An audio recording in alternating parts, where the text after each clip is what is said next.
Hi everyone, and welcome to Civic Tech Calgary. This is one of our monthly meetups, and we're thrilled to have you with us this evening, as well as our special guest speakers. And we'll be starting that presentation shortly. But for those of you that may be joining CivicTechYYC for the first time, I just wanted to give you a little bit of background to who we are and what Civic Tech is all about.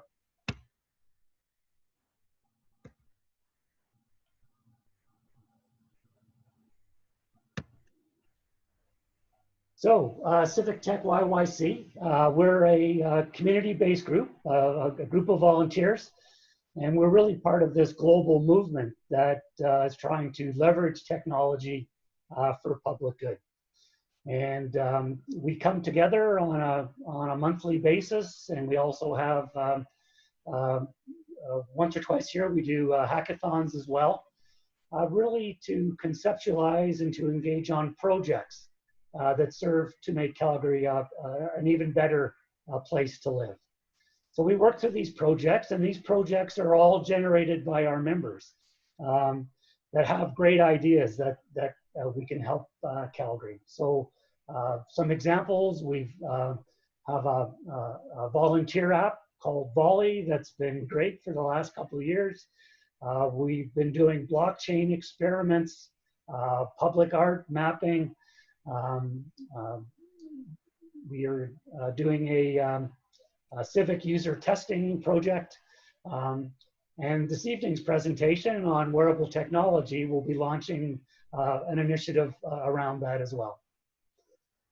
So in more detail, really what we use technology and data and design to address challenges that both citizens and our governments are facing, in pursuing opportunities for greater citizen engagement and more effective services. So really we see Civic Tech as a connector, and a connector within Calgary of these various parts of the ecosystem. So the City of Calgary was very instrumental in the launch of Civic Tech and the various initiatives that are going on there around digital strategy and civic innovation and open data and government. Linking up with the startup communities and entrepreneurs and those that have great ideas, the universities, the educational institutions, research and education, and trying to mobilize knowledge that's generated and bringing ideas into our sphere as well. And then there's, of course, the private sector, so the technology industry and various alliances there, the whole movement around smart cities and regional partnerships. And all this kind of driven by the citizens and engaging citizens in various communities, looking for ideas around social innovation and really promoting civil society and what we can all do as citizens to make Calgary a better place to live. So throughout the course of most of the year, we meet on the second Tuesday of each month. Most of you have joined through our Meetup site. The link is there, so you can pass that on to your friends and neighbors.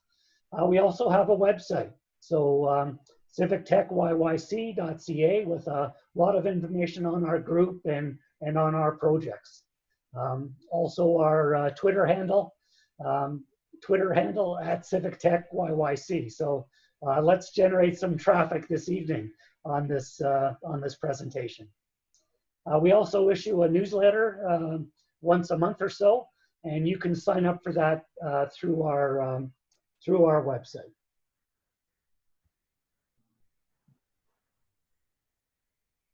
So, without further ado, I'll be turning it over to our two presenters. So we have, and they will do more of an introduction of themselves as we're going through. So we have Andrew from the City of Calgary will be going first, and then Reed from the from the University of Calgary will be next. So as they're proceeding, we'll have a question and answer period after the presentations.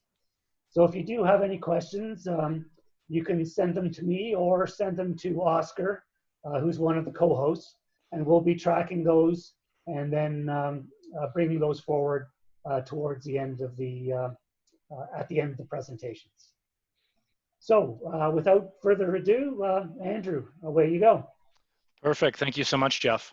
So my name is Andrew Sedor. I work in transportation at the City of Calgary, and I also teach urban planning at the University of Calgary.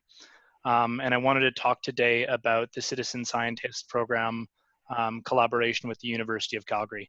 So I'll be talking about basically how we got to where we are today, why we're doing it, and then Reed, who is the doctor in this scenario, is going to be talking more about the technical side of things.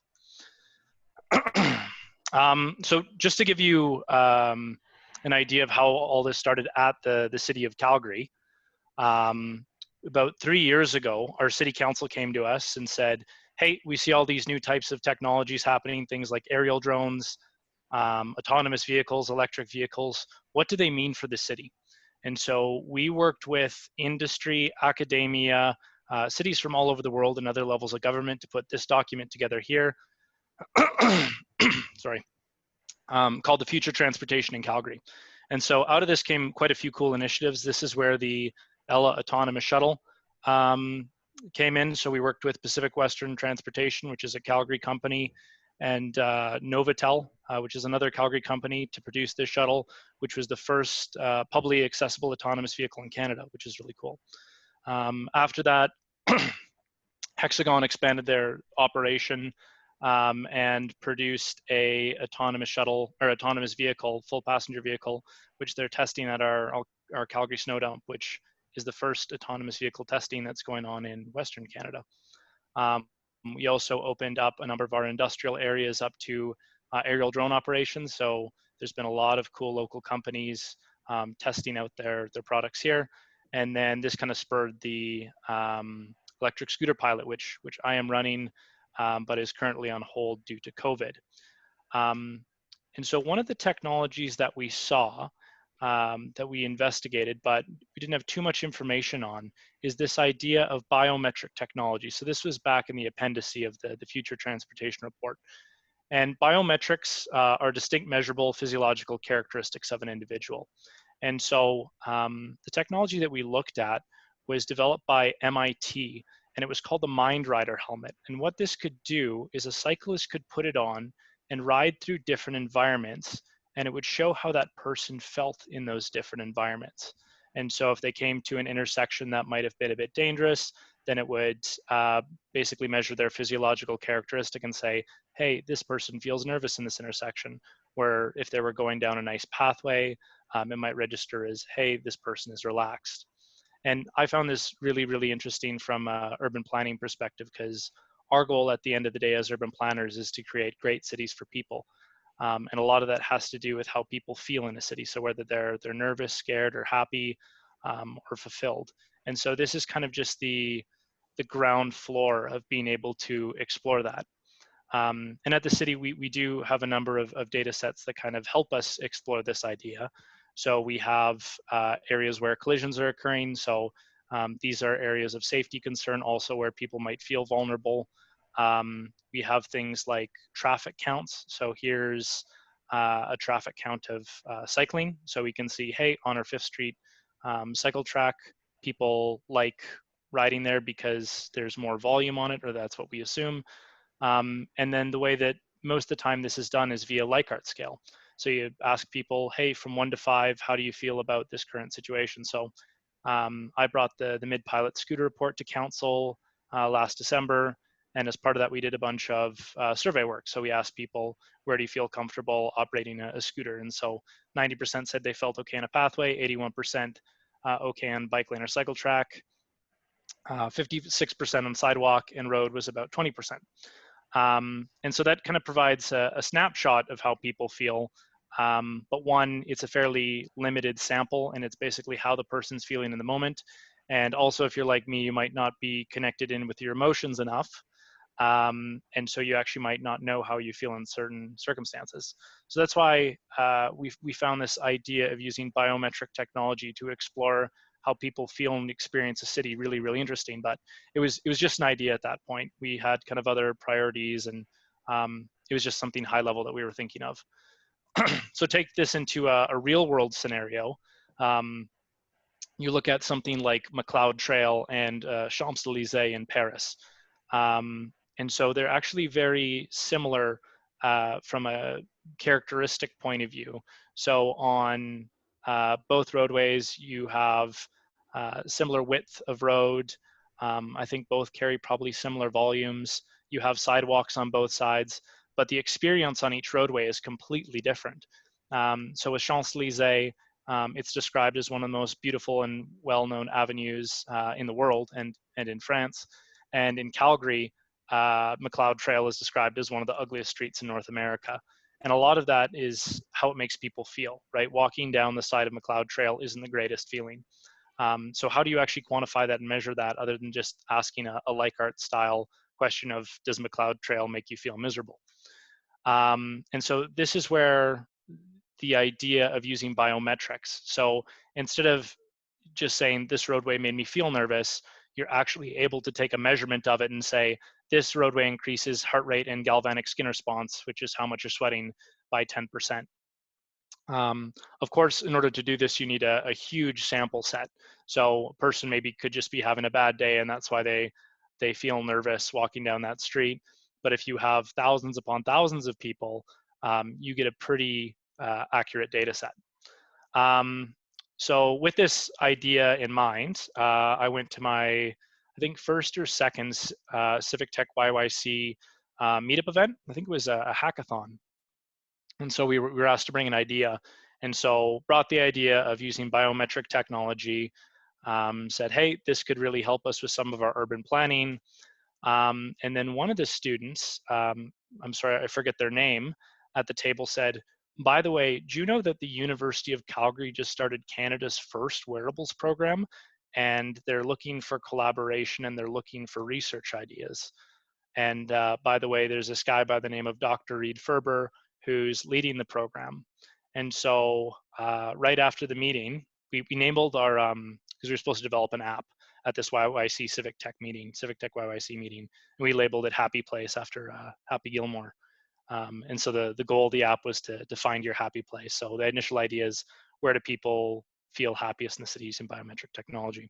So yeah, called Reed, said, hey, is this something that interests you? And he said, yeah, let's try to figure it out. Let's try to do a quick pilot to see if it works. And so we gathered together a bunch of transportation staff on our lunch break and said, hey, would you guys mind putting on some of these devices that Dr. Ferber's team has? They're just simple Garmin watches. I think you can probably just buy them at the store. They were nothing too fancy. And let's go on a ride and see what data we can pick up.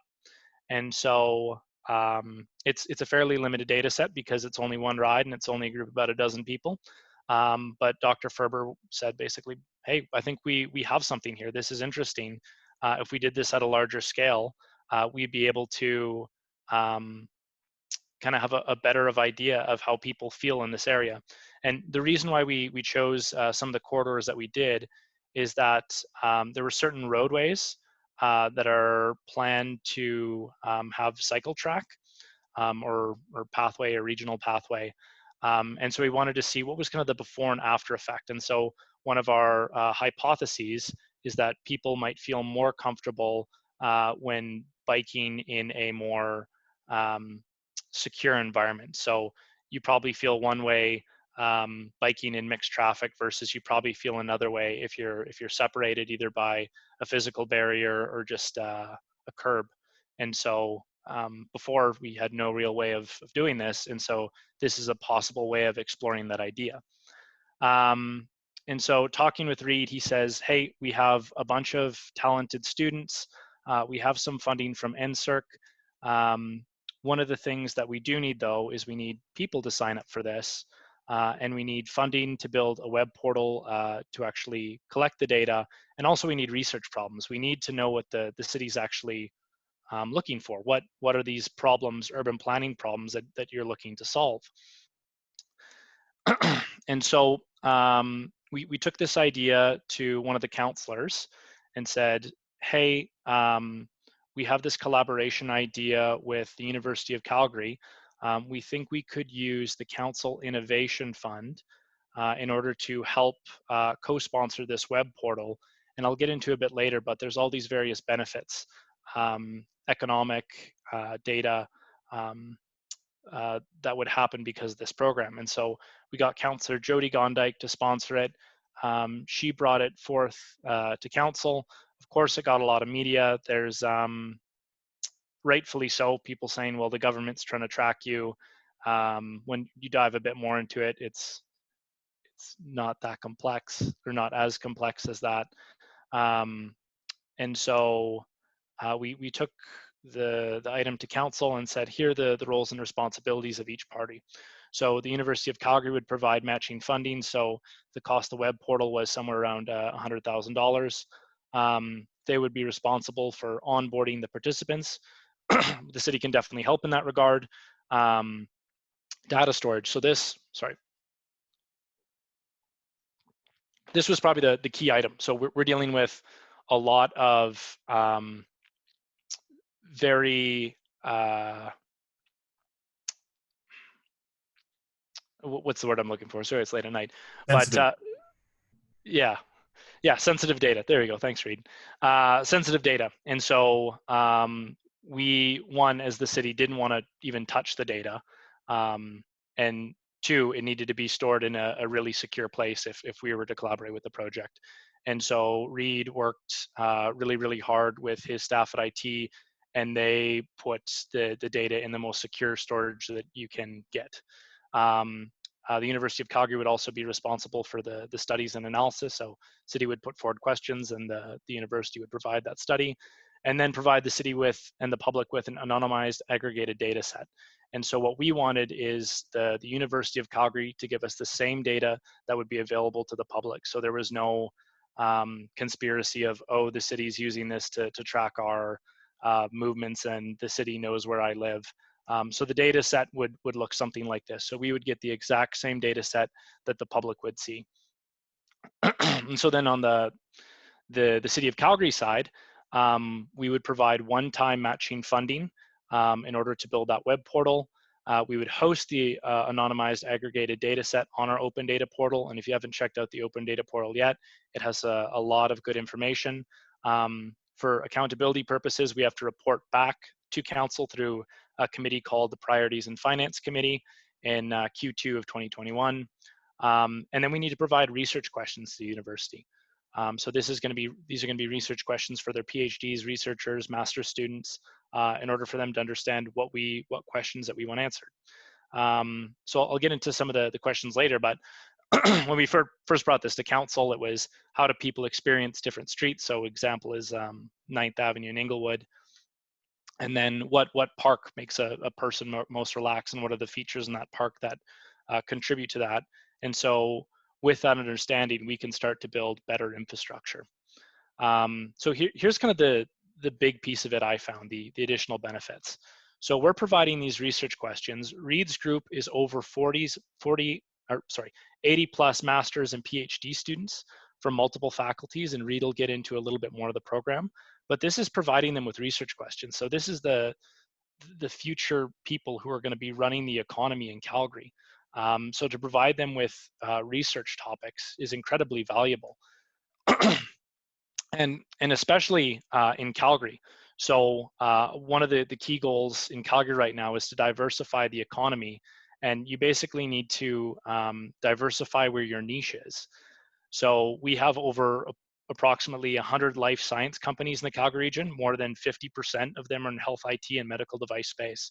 So this is one of our specialties that we can really build upon. So you're basically training the future generation with this really, really unique data set. And so this will help build the future medical economic niche in Calgary. And then the open data set. We really want to be really open and clear with our data. We don't want any secret information on citizens. On the city side, it's just me running the project. It's not Big Brother, and we know the data is very sensitive. So we wanted to give the exact same data set that we have to the public and to groups like CivicTechYYC, so they can do interesting things with it without invading people's privacy. And so we got the funding passed, which was great. It was a 14-to-1 vote, so it was overwhelming. And then Reed's group has started work on the portal. He'll get a bit more into that, but I'm thinking either spring or summer that they're looking to open it for participants. And a few weeks ago, we got all of Reed's researchers, or a lot of Reed's researchers, and some city staff together to look at those research questions. And so I think we probably generated over 50 research questions, and then Reed's students filtered them down into what they would take. And so I just kind of picked a random sampling of some of the questions.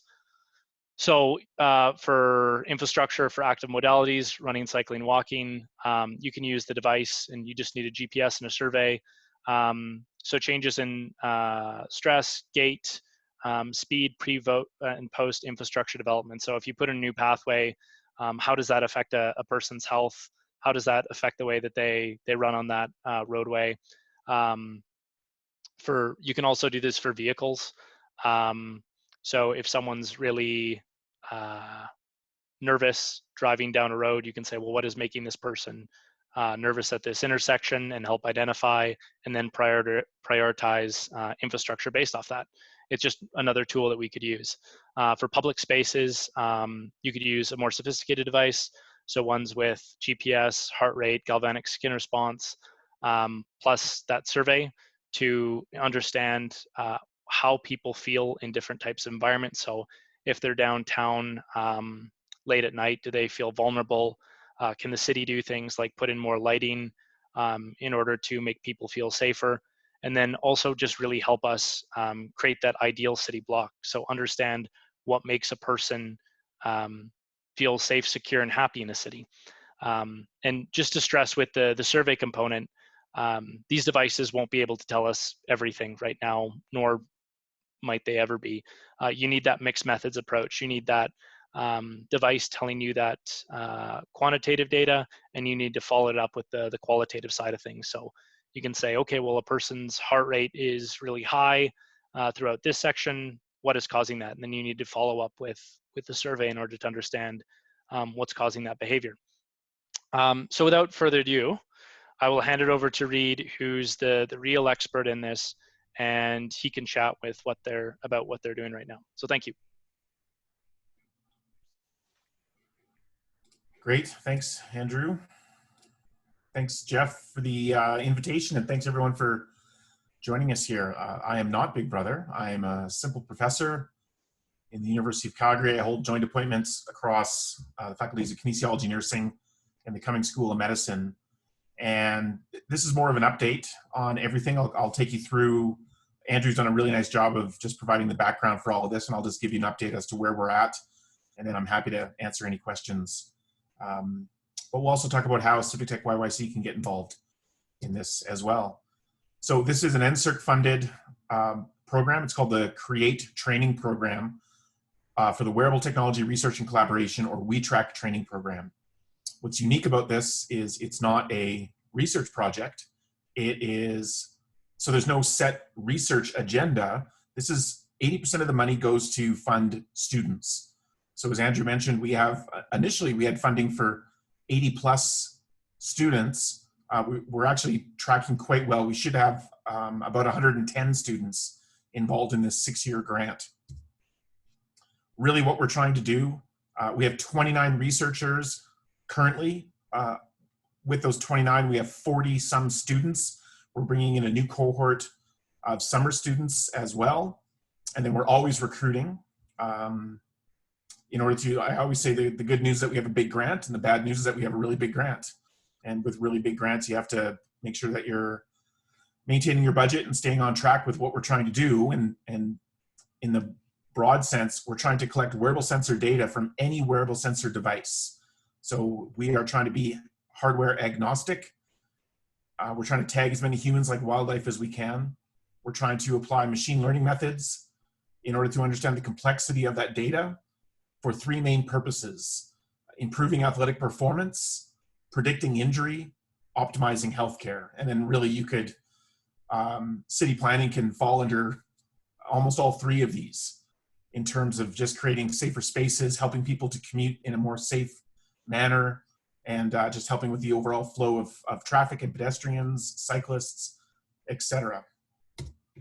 It is, as Andrew mentioned, Canada's first specialized program in wearable technology. There are other programs across the nation, but they really only deal in one aspect, whereas we have four aspects to ours.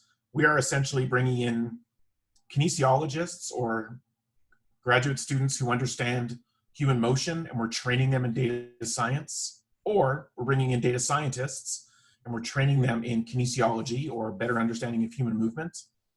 Everyone gets training in entrepreneurship, and everyone has opportunities to do internships with some of the world's leading companies, such as Garmin, Fitbit, and others, in terms of an internship experience.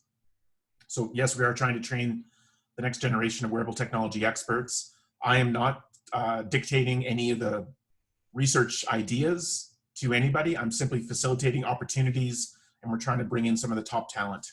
And we're doing a reasonably good job. We're just starting year 3 of the grant. So when Andrew first approached me about the biometrics with cyclists, I love the idea. It's certainly a little bit outside my wheelhouse. I'm a gait biomechanist. I study the way people walk and run. Injury prediction has really been what I've been focused on for quite a few years. But I have been using wearable technology in my research for about 10 years. So when Andrew talked to me about looking at cyclists, immediately my thoughts turned to, well, I need to also support these 29 faculty members who are involved in the WeTrack grant. They're using all these different wearable technologies, Fitbit, Garmin's, Apple Watches, some new prototypes, small startup companies, etc. And I love the idea of the cycling for biometrics to try to understand, how can we make our city safer for cyclists? Where should the city be spending infrastructure dollars, giving them evidence-based information on that? So I thought, let's make this a citizen science approach. And let's just gather as much data as we possibly can, irrespective of what device they have, what activities they're engaged in. These could be people who are off for an afternoon walk. It could be part of their morning commute. It could be a weekend ride on their bike, or any of all of those. One person could encapsulate all of that information. And of course, we're focused on transforming urban planning by really bringing in some unique insights, and being able to gather historical data from individuals. I'll talk about that a little bit more in just a moment. So certainly there are citizen science-ish type approaches out there. This is a global heat map of Strava. Strava is a fantastic community where people can voluntarily provide their data. Usually they provide it for specific runs that they've gone on or specific rides that they've gone on. You can see there's a big hotspot. This is wildly popular in Europe, certainly throughout Brazil, certain areas. Japan is another hotspot for it. But these are people who, A, are willing to share their data, but B, these are generally regarded as more elite athletes, and they only share what they want. So they're not sharing information about a commute necessarily. And this isn't exactly the citizen science approach that we were looking for. So what we also knew is that there are counters. There's a number of these throughout the city of Calgary, where if a cyclist rides by, then it ticks 1. And if 2 cyclists ride by at the same time, it ticks 1. So there's a little bit of error involved in some of these counters. But more importantly, this doesn't tell us anything about that person. It could be that person might just be a unique user on the road or on the pathway that specific day. And we're trying to gain an understanding for people's usual activities and commuting patterns. This was a map that Andrew just showed. I just kind of blew up a little bit more.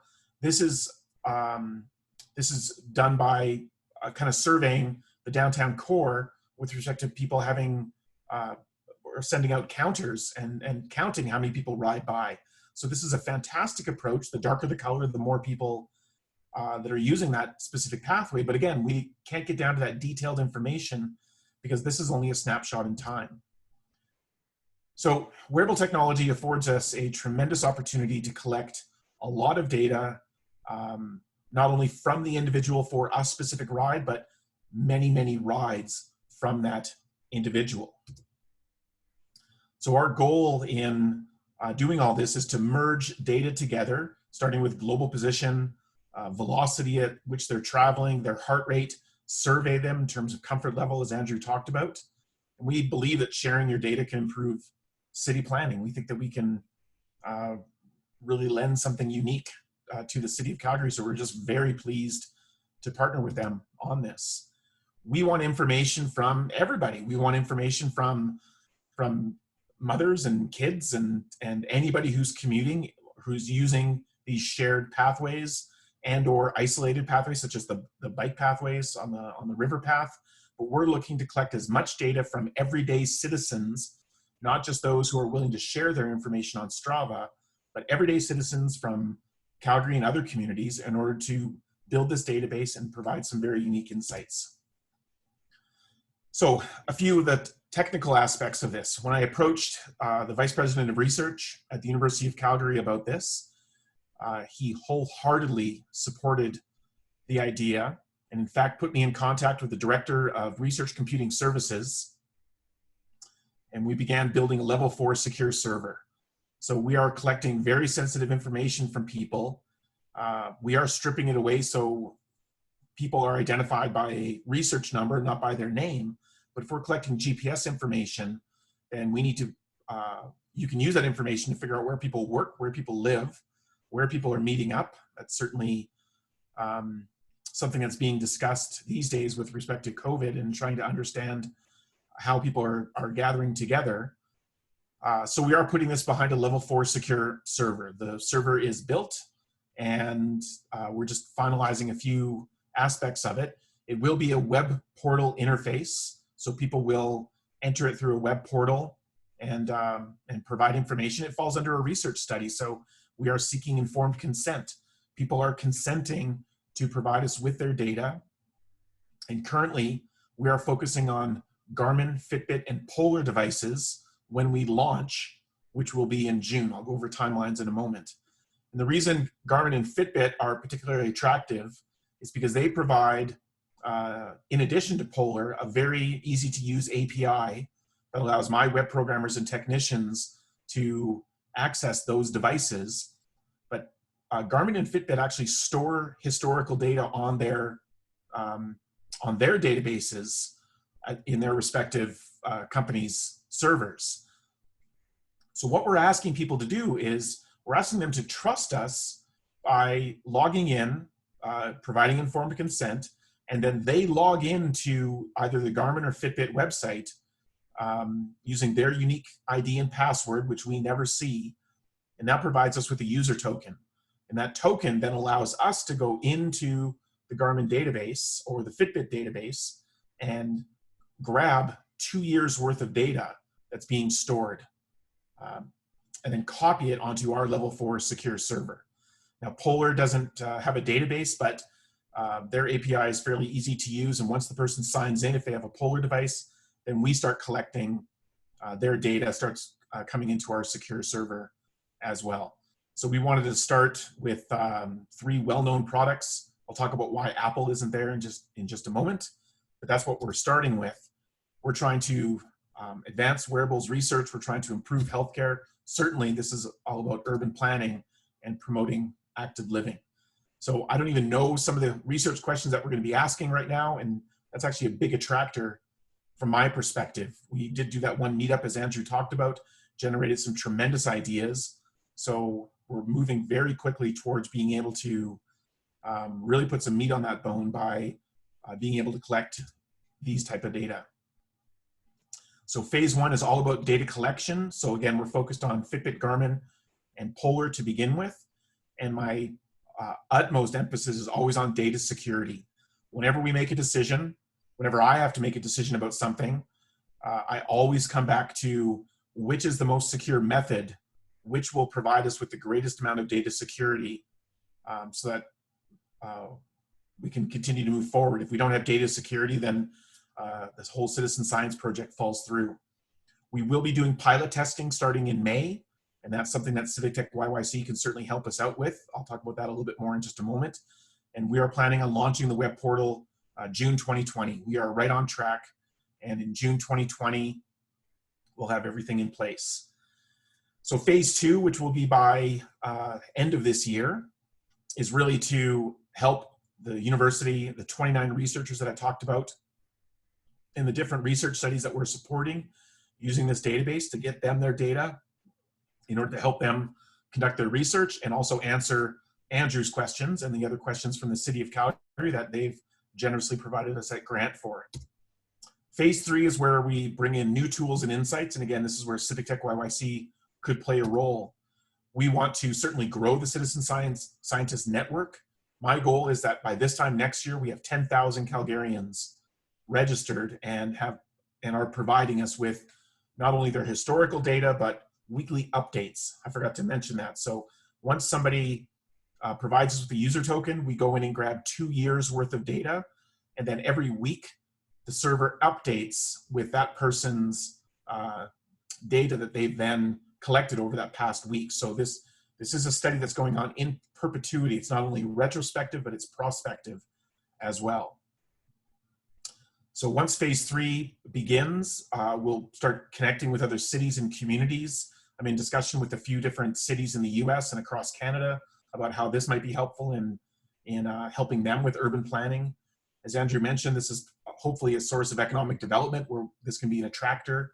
And we're trying to work with new businesses because this is a unique way that they might be able to use wearable technology to help improve their bottom line. If you think about Canada Post, workers' compensation, we've been talking with both of them. There are large oil and gas companies that have a lot of foot soldiers out on the oil patch, commuting around, and this might be a way for them to better understand what their workers are doing as well. So yeah. Phase three is about, I'll say that's end of next year, we'll begin to really grow this network as well. And just to add to the economic bit, this is one of the fastest growing tech sectors out there. I'm not sure if you can speak to the demand for professionals with wearable experience, Reid, but I know it's a highly sought after skill. Yeah, so there's essentially, there's only one qualified person for every 50 jobs, whereas for any technician, there's usually one qualified person per 16 jobs. So the wearable tech sector is in high demand. It's got a compound annual growth rate fluctuates between 35 and 40% year over year. It's increasing. And by the end of this year, there will be 1 billion interconnected devices, meaning your phone is connected to your watch, is connected to your fridge, is connected to your computer, are connected to your smart shoes and socks.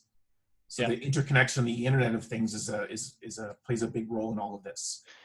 And I'm not sure if we want to get into it, but I'm even thinking with COVID-19 that might increase the demand for wearable technology and wearable technology development. So it'll be interesting to see how that plays out. Yeah, of course. And we're actually submitting grants working with new startup companies to help validate their devices because they have very unique devices that can monitor heart rate, blood pressure, pulse oximetry, which is a measure of oxygenation of your blood, which plays largely into COVID-19. It's a measure of respiratory distress, not being able to deliver oxygen to your body.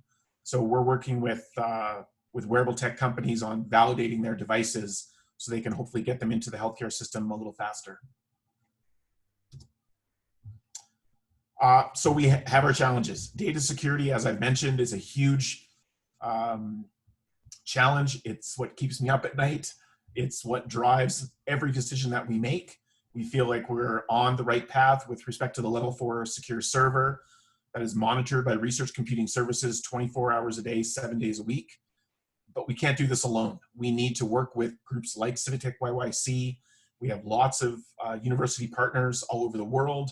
Certainly within the University of Calgary community, we have some outstanding group of scientists that span Cummings School of Medicine, nursing, science, kinesiology, engineering, biomedical engineering. It's a fantastic group to work with. I'm humbled to be leading this grant, and the students just amaze me every day. So, to the meat on this bone, how can CivicTechYYC help? We will be doing pilot testing starting in May. So if you are using a Fitbit or a Garmin device or a Polar, it doesn't matter if you're a cyclist or you just exercise in general or you're just using your step count. We would love it if you could help us with pilot testing. We need to break this thing as often as we can in the month of May. We've been doing some of our own internal pilot testing as well. Starting in June, when the web portal opens, we will need help with recruitment. So we are working with Andrew and the city, as well as the university, on recruitment strategy. You're probably going to be seeing too much of me starting in June as we start to hopefully roll this out through the media and social media as well. Phase 3, when we talk about developing new tools, that is when we will be delivering the aggregated data set that should be available December 2020. So if there are new tools that you want to provide, then we're super happy to work with you and try to get those developed and brought into the web portal itself. And as well, we need help with app development. So arguably, Apple Watch is probably holds the market share right now for health technology in terms of a smartwatch. The reason they actually do have a relatively easy API in order to access data, but it doesn't fit with our current approach. Because if somebody owns an Apple Watch, their data is actually stored on their phone. And we would need to develop an app that the user then downloads onto their phone, which then grabs all the data that's been stored and then provides it to our level 4 secure server. And I just don't have the expertise on hand. I needed to make a decision with the funding I had available about, do I hire an app developer or do I hire a database expert? And I hired a database expert, and she is stunningly good. And I'm very pleased with the work that her and my other technicians are doing. But quite simply, if there's one thing that somebody wanted to chew on here, it's helping us to develop an app specific to Apple Watch. And there's other products that in the Google Health side of things that have a similar infrastructure that would need an app as well. So that's something that that can be pondered. So that's the end of my presentation, as I'm very fortunate to be funded by your tax dollars. These are mostly federal and provincial grants that we've been able to pull together on this. Mostly this is an insert grant. I need to add to the City of Calgary to this, as I just looked at it right now. I apologize for that, Andrew Sedor. National Research Council, Canadian Institutes of Health, certainly Alberta Innovates has been, I've been funded through Alberta Innovates for the duration of my career here, coming up a little over 17 years. Please feel free to get in contact with me, and I'll stop sharing there, and I'm happy to answer any questions or discuss this further. Great. Well, fantastic. It's a really exciting project. So thanks so much, Andrew and Reed, for your presentations. Just so everybody knows, we will post the presentations, both presentations. There'll be a link to them on the CivicTechYYC Meetup site under this event. So we'll, in the comments section of this particular April 14th event, we'll put a comment with a link to the presentations.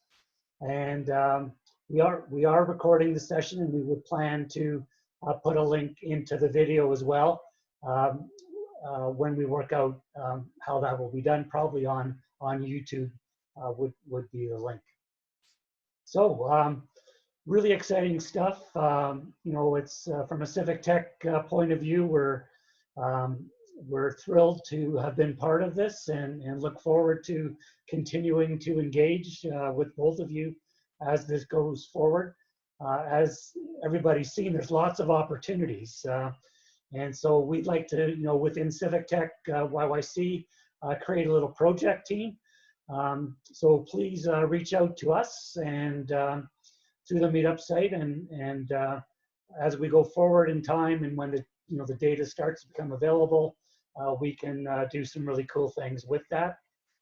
In the meantime, reach out to Reed to be a volunteer participant and to help in the various other ways that that he has outlined. So there are a few sort of questions and comments that have come through. So I'll just take a look at some of those here briefly. There's some comments about similar projects sort of worldwide that might be going on.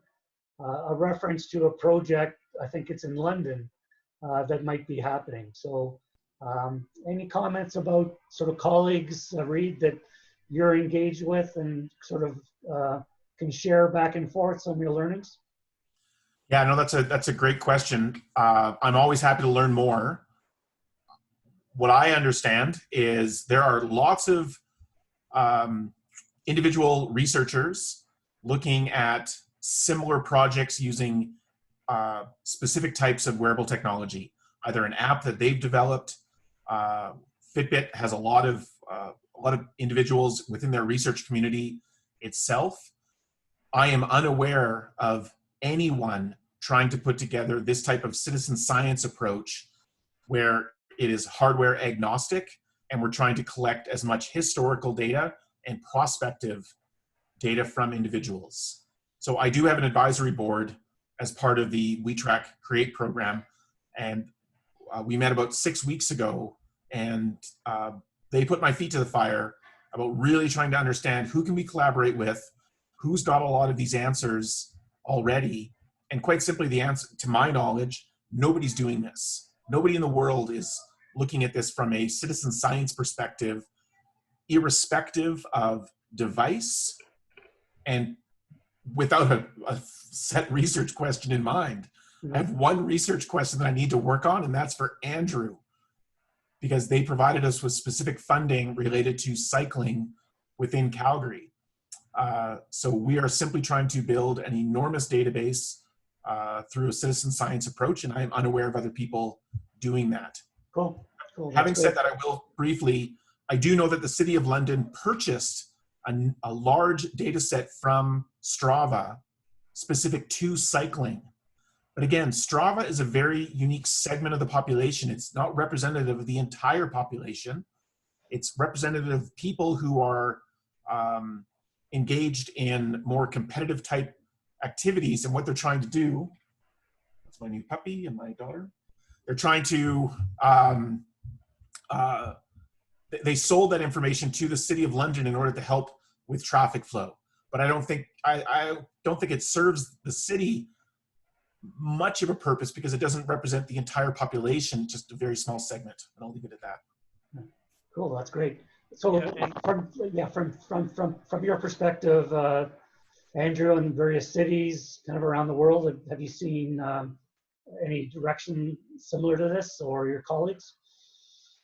I'd basically echo what Reed says. So like MIT was doing this over 5 years ago, but they were using a very specific piece of hardware, where the huge value in this comes from being able to basically crowdsource your data set. And the city uses data from Google phones already. So that's how you can basically see if the route that you're on is congested. And so we purchased that data set, but doesn't come with things like heart rate or more sophisticated things like galvanic skin response. And what I'm really interested in is basically the future of this technology. I think this is basically where the internet was back in the 1980s. And I have this idea, I'm not sure if Reed can back me up on it, but when I'm old and my grandkids ask me, how did you know to go to the hospital if you didn't have a wearable? And you'd basically just say, well, you had symptoms and you were on the verge of death, and that's when you walked in. And I think a technology like this could improve over time to basically tell you when you're starting to get sick. Mm-hmm. I do think that something like this could be both in a utopic and dystopic future. So I think it's really important to think about things like data privacy, how we're using the data when it comes to a technology like this, because there is potential for abuse if you're using it incorrectly, but there's also the potential to use it for a lot of good. Okay, great. So there's another sort of common question that the physical metrics associated with stress look almost exactly like that for exercise. So how are you guys going to differentiate those cases? Will it be through surveys or through some other data collection? Yeah, so really what we're using the citizen science approach is to identify people who regularly commute on specific pathways within the city of Calgary.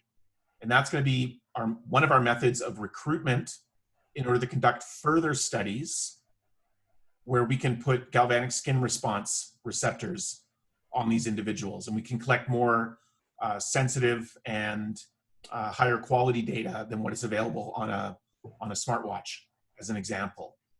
But we will also, a very unique aspect that both Andrew and I spoke about is that we will be surveying these people, because what you glean from just the objective data itself does not necessarily reflect how that person feels about their overall commute. And then lastly, the very unique aspect is that we are collecting data for over a 2-year period of time. When you have that much data from one individual, you can then start to use sophisticated machine learning methods to actually quite easily separate out how their physiological response is to a shared pathway versus an unshared pathway. So I 100% agree with you that the physical attributes, or what comes through in terms of exercise, are somewhat similar to stress. It's how you apply the GPS information, their velocity of travel, many metrics over months worth of commuting, and then applying these sophisticated machine learning methods really helps you to distill that information. Yeah. And so the part I find really cool about this research is it's not a one-person research team that's doing all this. This is a 100-person research team that's looking into this. So as Rhys said, you had biomechanists, you have people from business school, you have scientists, and so they're really able to do a deep dive into some of those problems. The other part I wanted to add to it is when we were having that session, the idea came up that let's not just measure people using active modes, let's measure people driving. The reality is most people drive to work for their commute, and you have another large group that takes transit. So measuring their experience when they're not necessarily doing something active. I know my heart rate spikes on certain roadways. And so you'd be able to measure that not just from the person who's athletic cyclist, but the person who's commuting via their minivan, right? Mm-hmm. Right. Okay, then the next question is, have you done any research on the Whoop wearable, Whoop being WHOOP, and how that may help with this project? Yeah, so we're actually in contact with them. I was made aware of this a few, maybe 3 or 4 months ago. We've just started discussing aspects. I know it's well used, especially in the CrossFit community, I believe. And with respect to that device, and I mean this in all sincerity, 95% of all wearable technology that is commercially available has not been validated. I'm going to say that again, the opposite way. Only 5% of commercially available wearable technology has been validated. Fortunately, Garmin, Fitbit, and Apple Polar, that's the 5% we're talking about. So I am reluctant to engage with a group such as Whoop or others unless that it has been scientifically validated. Okay. All right. Reid, you're giving some job demand numbers, but are those specifically for wearable tech or for any type of IoT tech experience? Yeah, that was specifically for wearable technology. Okay, good. Does the university bring together a bioethics panels for research on wearable tech? Presumably you had some ethics hoops to go through for this project? Oh yeah, we're right in the final stages of achieving final approval for the broad umbrella of the citizen science approach, which then has 13 individual projects that have all been approved underneath it. So we're serving the university community by storing all the data so we will have ethics approval for that before the web portal opens. We can't open the portal without it being approved by the Conjoint Health Research Ethics Board. And then every study that's coming out of that then has to be approved as well. And I say that because as soon as I get the citizen science ethics approved, my next job is to then write the ethics for the specific to cycling and getting more information from those cyclists. So everything is approved by ethics, of course. Mm-hmm. Mm-hmm. So a question for you, Andrew, in terms of the kind of the support at City Hall for these types of kind of leading edge projects. Do you think there's folks that really care and get it, and particularly among higher level decision makers and those with budgets? I think this one was nice because it doesn't really cost us anything in operating budget. It was a one-time capital spend. Speaking with our senior leaders, they did understand the value of it.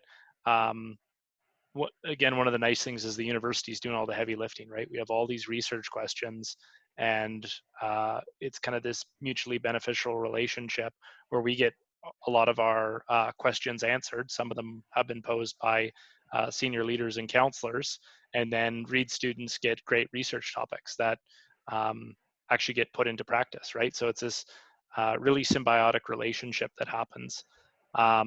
It does pose a question though, and this is one of the risks, is if we do find something negative, like let's say 20% of people hate walking down McLeod Trail and it raises their heart rate, then it's kind of a so what question, right? And so does that then help us get further grants to help upgrade that street? Does it help us prioritize projects? So there's the qualitative, quantitative bit of collecting the data, but then the biggest thing on our part is how do we use it, right?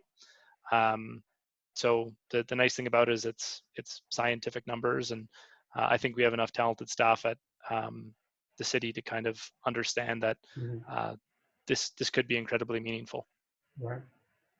And also, it was a 14-to-1 vote at council, so I think council got it too. Great, great.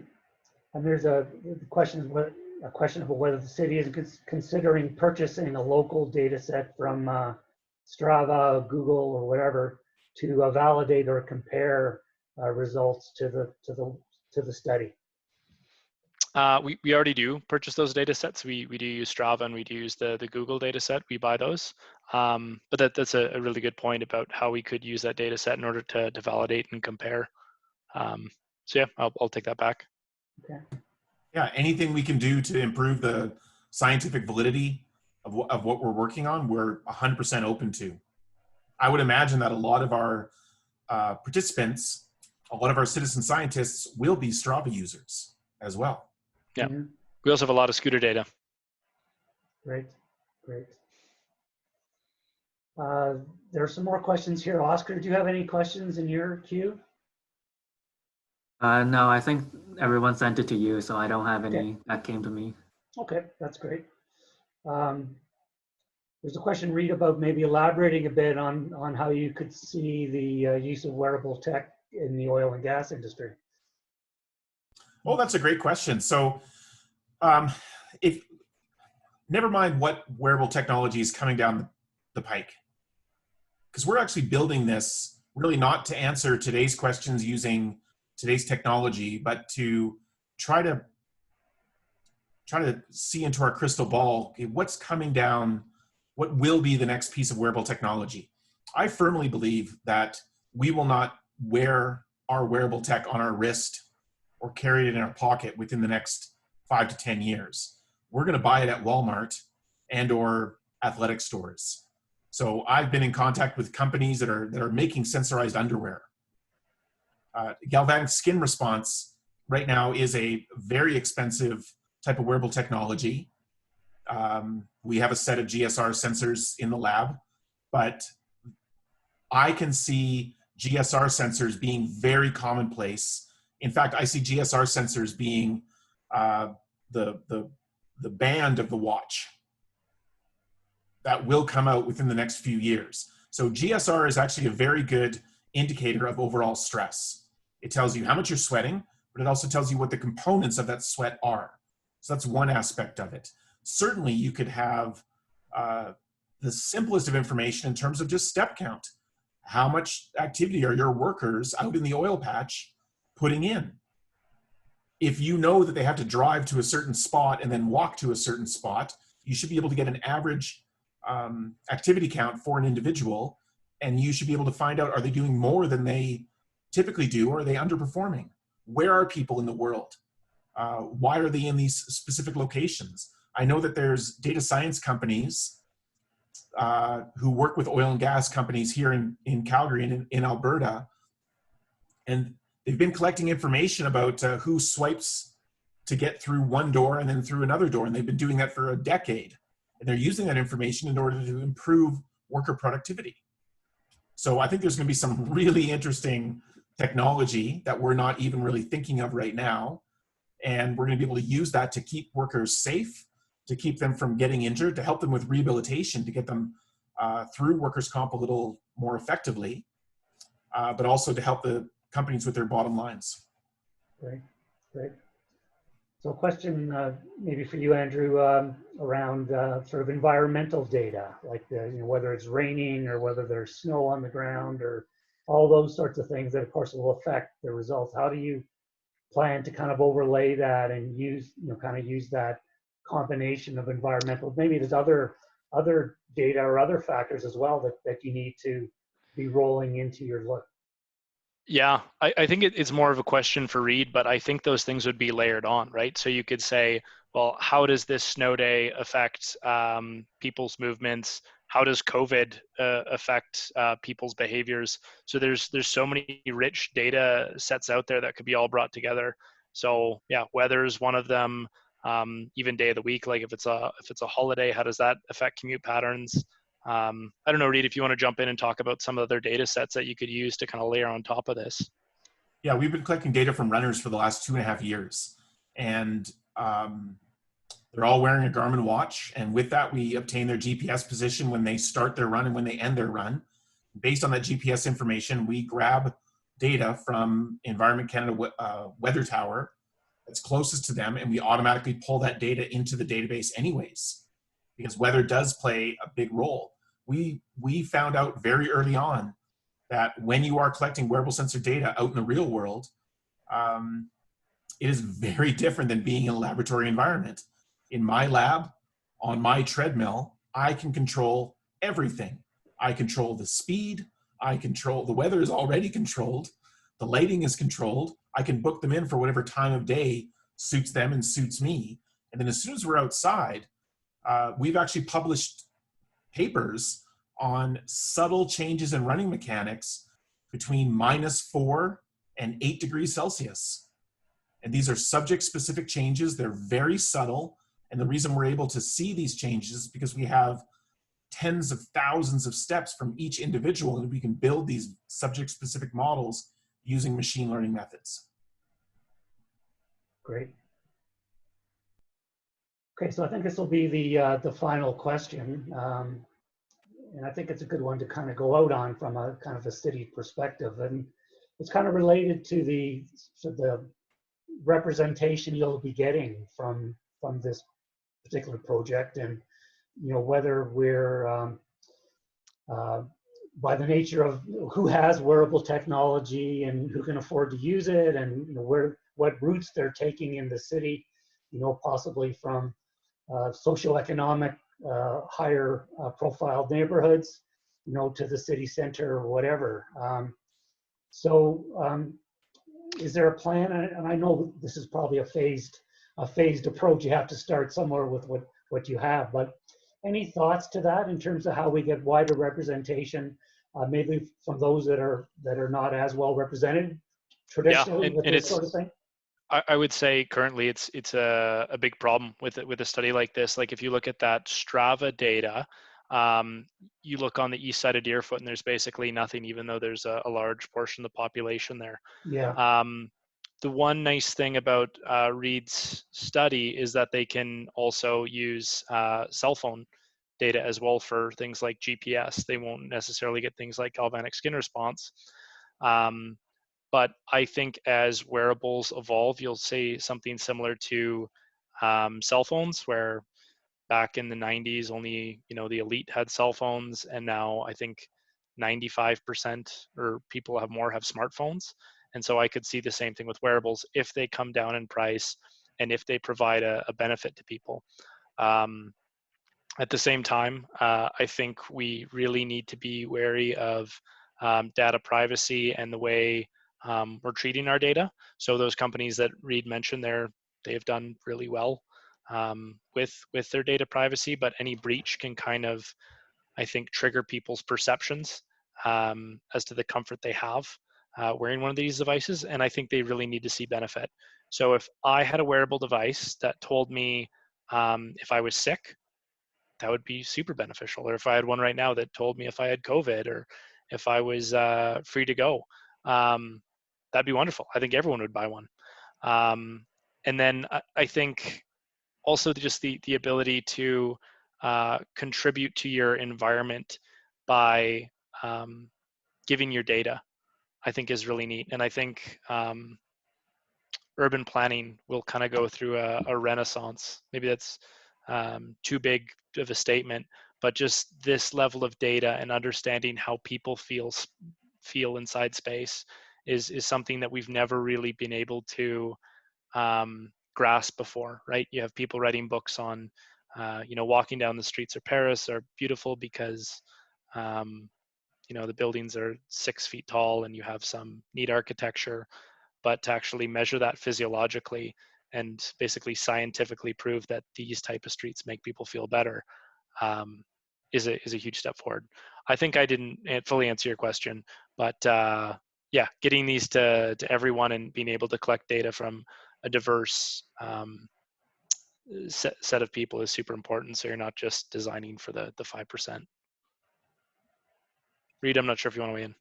Well, I just want to say that I talked about 13 studies that are currently being supported through the database itself, and many of those studies are specifically studying the underserviced communities that you're talking about. So I think we're looking at it from not only a research perspective, as Andrew mentioned, as the cost of this technology drops, becomes more widespread, we're hoping that more people will entrust us with their data, and so that we can use it in order to make evidence-informed, so that Andrew can make evidence-informed decisions about urban planning, and we can improve healthcare overall. Right. So it'll come. I firmly believe that. Good. Well, it's a great point to finish off this conversation. Thanks so much to Andrew and Reed, and a really fascinating project around using wearable tech to try to make our city a better place to live.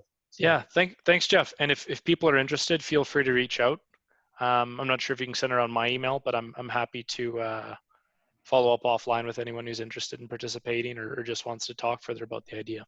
For sure. We'll pass that on. And so invitation to Civic Tech members to participate in the project and form our own little project team as we can use this data in the future. And so thanks everybody for coming out this evening. We'll be doing this again on the second Tuesday of the month. So I think that's Tuesday, May 12th. It'll be through Meetup. And we really appreciate your interest and your passion for civic tech in Calgary. Good night, and we'll see you again.